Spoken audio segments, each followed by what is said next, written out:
Hello दोस्तों, कैसे हो आप लोग। मेरा नाम है दीपक और मैं स्वागत करता हूं अपने इस यूट्यूब चैनल सिविल एनालिसिस में, जिसमें आज हम 4 अगस्त 2023 के हिंदू एनालिसिस की बात करेंगे। तो चलिए देखते हैं, स्टार्ट करते हैं आज के टॉपिक को। देखिए, आज हमें पढ़ना क्या क्या है। पढ़ना है, सबसे पहला है डाटा प्रोटेक्शन बिल के ऊपर। डाटा प्रोटेक्शन बिल जो है लोकसभा में प्रेजेंट होने वाला है, ठीक है। और उसके ऊपर क्या बातचीत चलती है, उसके ऊपर क्या डिस्कशन करते हैं, वो देखने वाली बात होगी। और साथ ही साथ इसमें किस किस प्रोविजन को इंक्लूड किया गया है, थोड़ा सा हम लोग शॉर्ट में इसको समझ लेंगे। अगला जो आर्टिकल है वो है एंडेंजर्ड हिमालय वल्चर, जो कि जीएस 3 के लिए इंपॉर्टेंट है। यहाँ पे breeding capacity for first time in India क्या बताया जा रहा है। जो एंडेंजर्ड हिमालय वल्चर है उनकी ब्रीड से रिलेटेड यहाँ पे एक आर्टिकल छपा हुआ है, उसको जरा हम लोग आज देख लेंगे। तीसरा आर्टिकल है गवर्नमेंट इंपोज कर रही है जो आपके इंपोर्ट होते हैं लैपटॉप्स और टैबलेट, उनको कहीं ना कहीं रोकने के लिए, जो कर्ज लगाने के लिए जो इंपोर्ट होती है उनको क्या कर रही है, रोक रही है। अब क्यों रोक रही है उसके बारे में यहाँ पे जानने की कोशिश करेंगे। और चौथी आर्टिकल है जो आपकी जीएस 3 के लिए इंपॉर्टेंट है कि ओवर 9 लाख ट्रीज जो है अभी काटे जा रहे हैं। कहाँ पे? ग्रेट निकोबार प्रोजेक्ट के लिए, क्योंकि ग्रेट निकोबार प्रोजेक्ट एक बहुत बड़ा प्रोजेक्ट है जिसके अंदर में क्या हो रहा है, 9,000 से ज्यादा पेड़ों को, क्या 9 लाख से ज्यादा पेड़ों को क्या किया जा रहा है, काटा जा रहा है। तो इसके बारे में एक डिस्कस कर लेंगे। लास्ट है why the biological diversity bill facing opposition, क्यों जो बायोलॉजिकल डाइवर्सिटी बिल अभी पेश किया गया है उसमें क्या क्या कमियां हैं, वो क्यों अपोजिशन जो है ज्यादा फेस कर रहा है, उसके बारे में भी हम डिस्कस कर लेंगे। चलिए स्टार्ट करते हैं। सबसे पहला है एमिड रो डाटा प्रोटेक्शन बिल टेबल्ड। क्या बताया जा रहा है, देखिए लेजिस्लेशन ने इंट्रोड्यूस किया है लोकसभा में कि ये जो आपके डाटा प्रोटेक्शन बिल है एक्चुअली में पहली बार नहीं हो रहा है, ये कितनी बार और बहुत बार क्या हुआ है लोकसभा में पेश किया गया, लेकिन इसको क्या कर लिया जाता था, हर बार आपका विड्रॉल कर लिया जाता था। अब यहाँ पे जो अपोजिशन कह रही है वो कह रही है कि जो गवर्नमेंट है वो डाटा प्रोटेक्शन बिल के तहत क्या करना चाह रही है, सर्विलांस करना चाह रही है, यानी कि लोगों के ऊपर पूरी तरह से निगरानी रखने की कोशिश कर रही है। जिसके वजह से ये क्या हो रहा है, बार बार इस चीज के लिए अपोजिशन में आ रहा है। और अपोजिशन में आने के पास से जो अलग अलग non government organization, NGO type की गवर्नमेंट ऑर्गेनाइजेशन है, वो भी क्या कर रहे हैं, इसके अपोज कर रहे हैं, क्योंकि ये पूरी तरह से एम्पावर कर देगा किसको, गवर्नमेंट को, कि किसी का भी डाटा जो है ले सकता है और उसको इस्तेमाल कर सकता है। अगर हम यहाँ सेफ्टी नेट की बात करें, क्या क्या इसमें बताया गया है, तो देखिए यहाँ बताया गया है एक साइलेंट फीचर जो है दिया गया है किसका, डिजिटल डाटा प्रोटेक्शन बिल, ठीक है। अब ये जो डाटा प्रोटेक्शन बिल है 2018 से कहीं ना कहीं लाने की कोशिश किया जा रहा है, ठीक है। अब जब 2018 से लाने की कोशिश किया जा रहा है तो उस टाइम से लेके अब तक बहुत बार क्या हुआ है, प्रॉब्लम इनको फेस करनी पड़ी है। अब जो है नई जो बिल आई है 2023 की, डाटा प्रोटेक्शन बिल 2023 की, उसके क्या क्या फीचर्स बताए गए। सबसे पहले तो लॉ जो है वो कहीं ना कहीं कंपनी को क्लियरिफाई करेगा कि वो यूजर की जो डाटा है वो किस तरीके से कलेक्ट कर रहे हैं और किस तरीके से यूज कर रहे हैं। आप अगर मान लीजिए सपोज एक कंपनी चलाते हो, वो अगर वो किसी का डाटा लेता है, जैसे कि आप कंपनियों में जाते हो, बायोडाटा वगैरह भी देते हो, या फिर आप आधार कार्ड वगैरह सबमिट करते हो, तो वो किन चीजों में इस्तेमाल कर सकता है, किन चीजों में रोक सकता है, उसके ऊपर जो है यहाँ पे बात की जा रही है। लॉ जो है इस चीज की बात करेगा। अगला जो है यूजर को अपनी राइट्स मिलेगा, जिससे कि वो अपनी डाटा को डिलीट कर सकते हैं या मॉडिफाई कर सकते हैं। अपनी जो पर्सनल डाटा है उसको डिलीट कर सकते हैं या मॉडिफाई कर सकते हैं। ये क्या होगा, यूजर को एक राइट जो है मिलेगा। अगर इसमें अगर डाटा प्रोटेक्शन बिल में अगर किसी तरह की प्रॉब्लम झेलने को मिलती है तो उसमें क्या होगा, पेनल्टी जो है वो रखा गया है, लेकिन ये कंपाउंडेड पेनल्टी है जो 250 करोड़ रुपए बताया गया। पर वायलेशन का भी एक क्राइटेरिया बनाया गया कि आपका अगर सिंगल वायलेशन है तो उसके ऊपर भी आप क्या कर सकते हो, जो है पेनल्टी जो है इतने रुपए का, यानी कि सपोज कीजिए कंपाउंड जो है 250 करोड़ हो गया, लेकिन अगर आप मान लीजिए कोई एक छोटी सी डाटा ब्रीच होती है, जैसे आपकी कहीं पे जो लोकेशन ब्रीच होती है, तो लोकेशन के लिए अलग पेनल्टी बनाया गया कि सिर्फ आपको लोकेशन का ही पैसा देना पड़ेगा। यानी कहने का मतलब यहाँ पे आपको सिर्फ 5 करोड़ ही भुगतान करना पड़ेगा, 250 करोड़ नहीं भुगतान करना पड़ेगा। 250 करोड़ जो है कंपाउंडिंग रखा गया है। जो बिल का पर्पज है वो क्रिएशन करना है, क्या क्या क्या क्रिएशन करना, protection of board of India को एक बनाना, यानी कि ये जो बिल में एक प्रोविजन है कि जो डाटा प्रोटेक्शन बोर्ड है इंडिया में कहीं ना कहीं उसको क्रिएशन करना। अगर हम बात करें और क्या फीचर्स है, सेक्शन 43 जो आईटी एक्ट 2000 है उसमें कहीं ना कहीं कंपनी जो है मिस हैंडल कर रही थी कंपटीटर यूजर को, कंपनसेट कर रही थी यूजर को, यानी कि वो डाटा का यूज कर रही थी और उसके बाद वो कंपनसेट कर रही थी। तो इस चीज को कहीं ना कहीं बंद कर दिया गया है। और क्या बताया गया है, जो बहुत सारे फेसेट है, जो इम्प्लीकेशन होने थे, जो प्रिस्क्राइब है किसमें, गेजेटेड नोटिफिकेशन में, अब उसको बाद की स्टेज के लिए रखा गया है, ठीक है। चलिए, तो ये सारी फीचर्स को क्या किया गया है, इसमें इंक्लूडेड किया गया है। चलिए आगे बात करते हैं। देखिए, तो यहाँ पे डिजिटल जो पर्सनल डाटा प्रोटेक्शन बिल है वो कहीं ना कहीं लोकसभा में थर्सडे को इंट्रोड्यूस किया गया था और लगभग 6 साल के बाद इसको फिर से जो है मतलब बार बार अटेम्प्ट किया जा रहा है। उसके बाद 6 साल में अभी भी फिर भी इसको जो है अभी भी जो कॉन्स्टिट्यूशन राइट है उसकी प्राइवेसी के अंडर में भी नहीं आ रहा है ठीक तरीके से, ठीक है। और इसको इस वजह से बार बार क्या कर लिया जा रहा है, विड्रॉल कर लिया जा रहा है। अगर लास्ट बार की बात की जाए, पिछले साल ही इसको फिर से वापस ले लिया गया था और फिर इसमें मॉडिफाई करके कुछ एक्सचेंज करके कुछ जो है चीजें इंक्लूड किया गया। अगर हम बात करें जो बिल की कंपनी को बेटर प्रोटेक्शन, डिजिटल जो इंडिविजुअल की जो प्रोटेक्शन है उसके लिए हेल्प करेगी कि आप इस बिल का इस्तेमाल जो है किस तरह से कंज्यूमर जो है अपनी डाटा देता है उसको प्रोटेक्शन नहीं किया जाता है, इसके बारे में जो है यहाँ डिस्कस की जाएगी, ठीक है।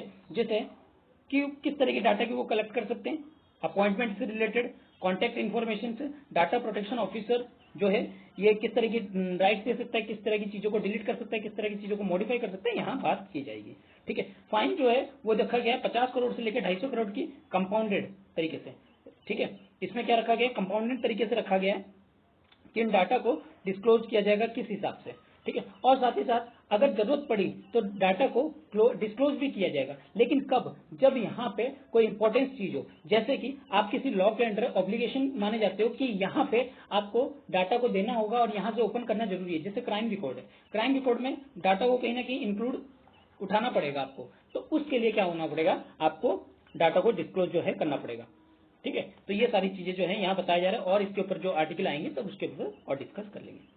चलिए आगे जो है, endangered Himalaya vulture breed in captive first time in India. क्या बताया गया, जो एंडेंजर्ड हिमालय वल्चर है उनको कहीं ना कहीं उन्होंने पहली बार इंडिया में ब्रीड किया है, कैपिटिव ब्रीड जो है वो किया है। जो रिसर्चर है उन्होंने रिकॉर्ड किया है कि पहली बार जो कैपिटिव ब्रीडिंग है हिमालयन वल्चर, ठीक है, इंडिया में कहाँ पे, आपके असम में जो है उन्होंने ब्रीडिंग जो है किया है। अगर ये बात करें इनकी जो कैटेगरी है उसको नियर थ्रेटेन में रखा गया है आईसीएन के रेड लिस्ट में, ठीक है। और हिमालय वल्चर जो है वो कॉमनली कब माइग्रेट होते हैं, विंटर में। जो इंडिया की प्लेन्स होती है वहां पे कहीं ना कहीं माइग्रेट होते हैं और वहां पे कहीं ना कहीं हाई हिमालय में वो रिसाइड करते हैं। अगर हम इसके ब्रीडिंग की बात करें, उसको breeding of vulture Himalayan Gypsy Himalaya Hume 1869 में कहीं ना कहीं जो है पेपर में पब्लिश किया गया था इनके बारे में। और जो असम के जू स्टेट से गुवाहाटी हो गया, असम हो गया, इंडिया में उसको क्या किया था, इंक्लूड कर दिया गया था, ठीक है। और the journal of threatened taxa के अंदर इसको डिस्क्राइब किया गया था।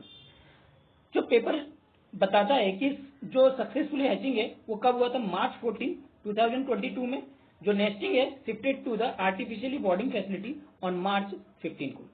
अगर हम बात करें इसके अलावा भी हमारे पास बहुत सारे और ब्रीडिंग ग्राउंड है, ठीक है, ब्रीडिंग सेंटर्स है। जैसे कि आप देख सकते हो जो mister Ranade who also charge vulture conservation breeding at रानी।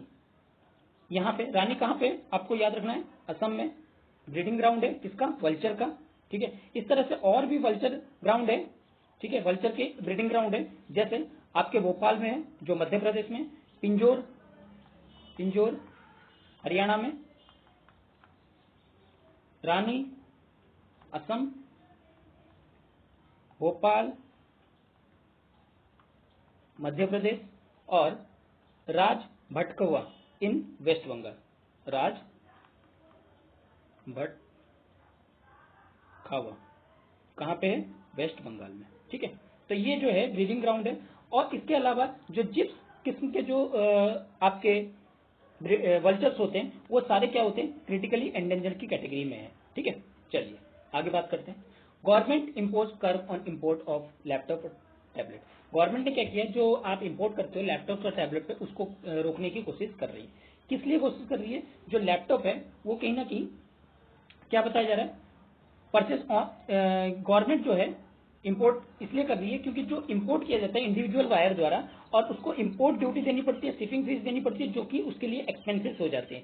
इसी के वजह से क्या किया गया, यहाँ कर्टल करने की यानी कि रोकने की कोशिश की जा रही है। अगर हम हांगकांग की बात करें 1442 जो है हम लोग कहीं ना कहीं डॉलर खर्च करते हैं, और वहीं सिंगापुर पे 1318, मलेशिया में 182, ताइवान में 229 और चाइना की बात करें 9446 जो है हम लोग डॉलर जो है खर्च करते हैं। और सबसे ज्यादा इंपोर्ट इसलिए खर्च करने की वजह से ही यहाँ पे थोड़ी सी वहां पे रोकने की कोशिश की गई है। अगर हम बात करें यहाँ पे तो कैसे फिर लैपटॉप मिलेगा? क्या लैपटॉप मिलना बंद हो जाएगा? नहीं, आप लाइसेंस के थ्रू क्या कर सकते हैं, लाइसेंस की रिक्वायरमेंट होती है, कोई भी प्रोडक्ट को लाते हैं करंट कंट्री में और सोल्ड करते हैं किसी भी कंज्यूमर को, तो कहीं ना कहीं आपको लैपटॉप मिल सकता है। उसके बाद जो लैपटॉप जो बाहर से आ रहे हैं, ठीक है, अगर कोई इंडिविजुअल बाहर से लेके आ रहा है तो उन पे कोई प्रॉब्लम नहीं रहेगी, ठीक है, और ऑनलाइन जो सेलिंग होती है उन पे भी कोई प्रॉब्लम नहीं आएगी, ठीक है। जो जो नई रेगुलेशन है उसको क्या करना पड़ेगा, आपको इंपोर्ट करना पड़ेगा। जो अगर आप इंपोर्ट करते हैं कोई भी लैपटॉप वगैरह की या फिर टैबलेट वगैरह की, तो उसके लिए आपको क्या करना पड़ेगा, आपको लाइसेंस लेना पड़ेगा, जिससे कि वो इमीडिएट इफेक्ट में आए। और आप जो है ये देखिए, इससे प्रॉब्लम क्या होगी, प्रॉब्लम होगी सबसे पहली चीज तो, अगर किसी चीज की डिमांड है और उसकी सप्लाई कम है तो इसका मतलब इन्फ्लेशन, इन्फ्लेशन होगा। साथ ही साथ शॉर्ट टर्म अवेलेबिलिटी जो है कहीं ना कहीं नहीं मिलेगा, ठीक है।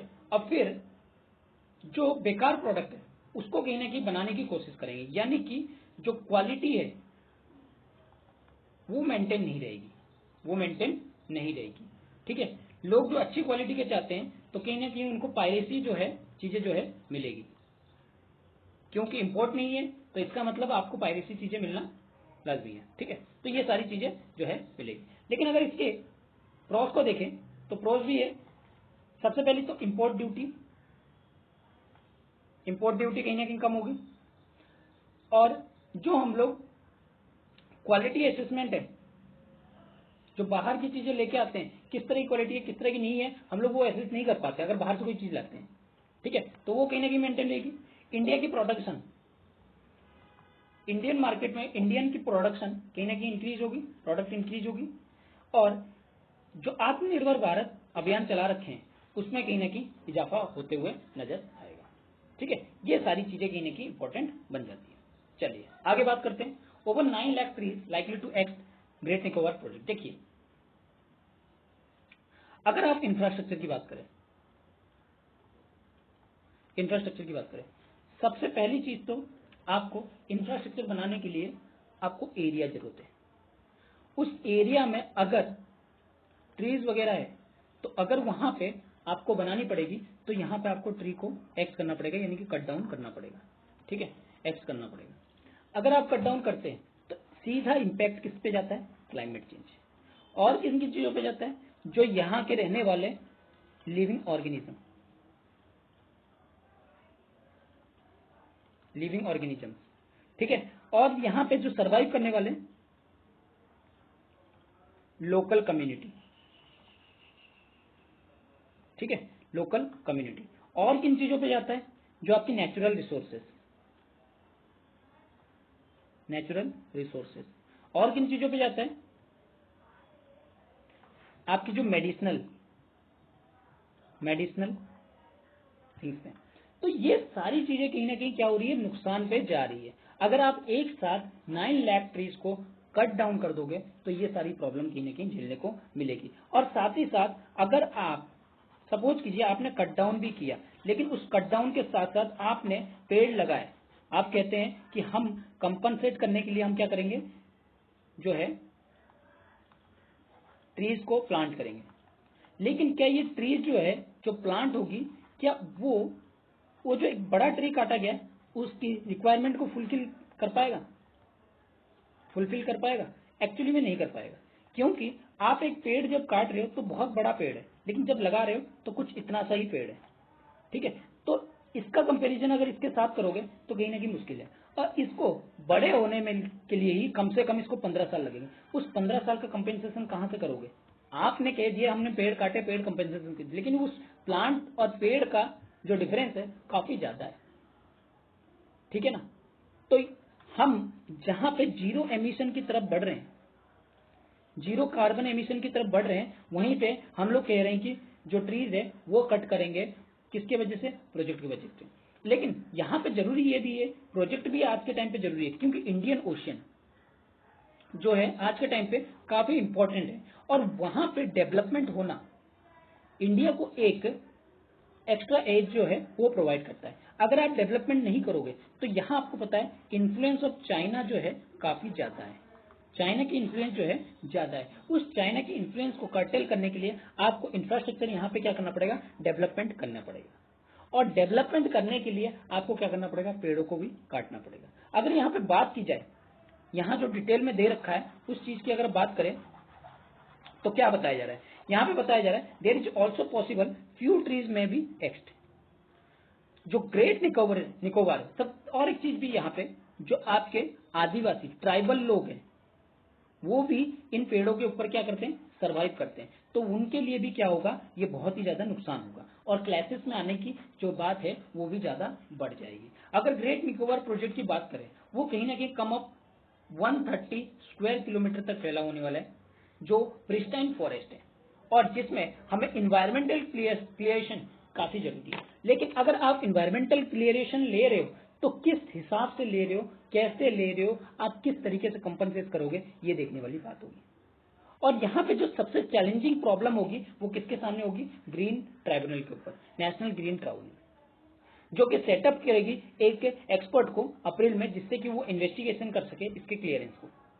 अगर हम इसके स्ट्रेटेजिक इंपॉर्टेंस की बात करें तो यहाँ पे पब्लिक पोर्टल को मेंटेन किया जाएगा बाय इन्वायरमेंटल मिनिस्टर को, ठीक है। और ग्रेट निकोबार की प्रोजेक्ट को क्या किया जाएगा, इसमें project have not been put up, it learn following instruction from union minister, home minister.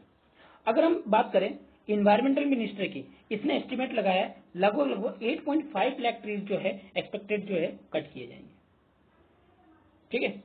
और साथ ही क्या बताया गया, ये जो पेड़ है वो कहीं ना कहीं एवरग्रीन ट्रॉपिकल फॉरेस्ट, ध्यान रखना आपके एवरग्रीन ट्रॉपिकल फॉरेस्ट अगर पूछा जाए कहाँ मिलता है तो आप कह सकते हैं ग्रेट निकोबार में जो है आपके एवरग्रीन ट्रॉपिकल फॉरेस्ट जो है मिलते हैं, जो हाईली बायोलॉजिकल डाइवर्सिटी को दिखाते हैं और आइलैंड की अपनी अपनी जो है क्षमता हो वो इस चीज को दिखाते हैं। अगर यहाँ बात की जाए 650 स्पीसीज है फ्लोरा की और 330 स्पीसीज है फौना की, तो इनको कहीं ना कहीं सबसे ज्यादा कहीं ना कहीं अपने आप में नुकसान होगा। ट्री की एस्टिमेट किया जाए, जो ट्री गिराए जाएंगे वो लगभग डेवलपमेंट के लिए, किसके, निकोबार प्रोजेक्ट के लिए, जो कि 9.6 लाख में हो रही है। अगर इसकी एक्सपेक्टेड की बात करें तो यहाँ पे लगभग 15% की डेवलपमेंट एरिया जो है ग्रीन रहने वाली है और ओपन स्पेस जो है वो रहने वाली है, ठीक है। और यहाँ पोटेंशियल ट्री फेलिंग जो है वो कम से कम 9.46 से कम होने वाली है, बताया जा रहा है इस चीज को। तो लगभग मान लीजिए कि 8 लाख जो है ट्रीज जो है कटने वाले हैं। तो ये कहीं ना कहीं हमारे इन्वायरमेंट के लिए काफी ज्यादा नुकसान है, हमारी इन्वायरमेंट की जो ग्रोथ के लिए काफी ज्यादा नुकसान में है, ठीक है। चलिए आगे बढ़ते हैं। अब बात करते हैं why biological diversity billing face opposition. देखिए क्या हुआ, बायोलॉजिकल डाइवर्सिटी बिल को लाया गया, लेकिन जब लाने की बात है तो ये इसको पहले भी इंट्रोड्यूस किया गया था। अगर हम 1 अगस्त की बात करें तो ये राज्यसभा में पास किया गया 2021 की जो बिल थी, ठीक है। लेकिन इसके साथ साथ बहुत सारे जो है इसको पहले ही क्लियरेंस जो है लोकसभा से मिल चुकी थी। ये कहीं ना कहीं क्या बता रहा है कि सस्टेनेबली यूज करेंगे, इक्विटेबल शेयरिंग करेंगे, बेनिफिट वगैरह करेंगे, ये सारी जो है वगैरह चीजें जो है इंपॉर्टेंट चीजें जो है इनके लिए, वो सारी चीजें बता रहा है जो इसकी पॉजिटिव चीजें, ठीक है। जो इन्वायरमेंटल मिनिस्टर है भूपेंद्र यादव, इन्होंने ये कहा है कि हमें ईज ऑफ डूइंग जो है इसमें आसानी से मिलेगा और साथ ही साथ हम प्रमोशन करेंगे किसके, आयुष इंडस्ट्री को, यानी कि आयुष का फुल फॉर्म क्या है, आयुर्वेदा, योगा, नेचुरोपैथी, यूनानी सिद्धा एंड होम्योपैथी, ठीक है। और साथ ही साथ जो गवर्नमेंट है उसकी जो अमेंडमेंट है उसकी जो कामों को वो आगे भी बढ़ाएगा। अब ये बिल प्रॉब्लमेटिक क्यों है, क्योंकि यहाँ कुछ एग्जाम्पशन दिए गए।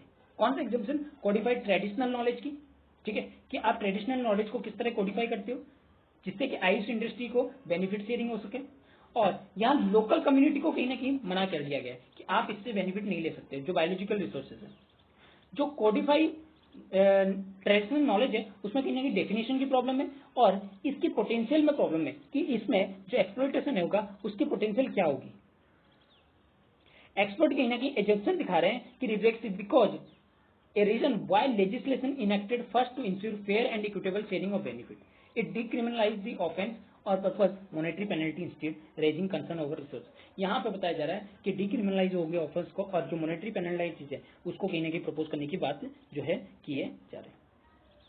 अगर हम बात करें किस हद तक इसको इम्प्लीमेंट किया जाता है, 2022 के इन्वेस्टिगेशन किया गया था Centre for Science and Environment में, उस बहुत सारे स्टेट में ये देखा गया there is no data available, कोई भी डाटा ही अवेलेबल नहीं है कि कितना आपने मनी जो है कंपनी से रिसीव किया, कितना ट्रेड से रिसीव किया, कितना बेनिफिट जो है आप शेयरिंग कर रहे हो, उस चीज का कोई कलेक्शन नहीं है।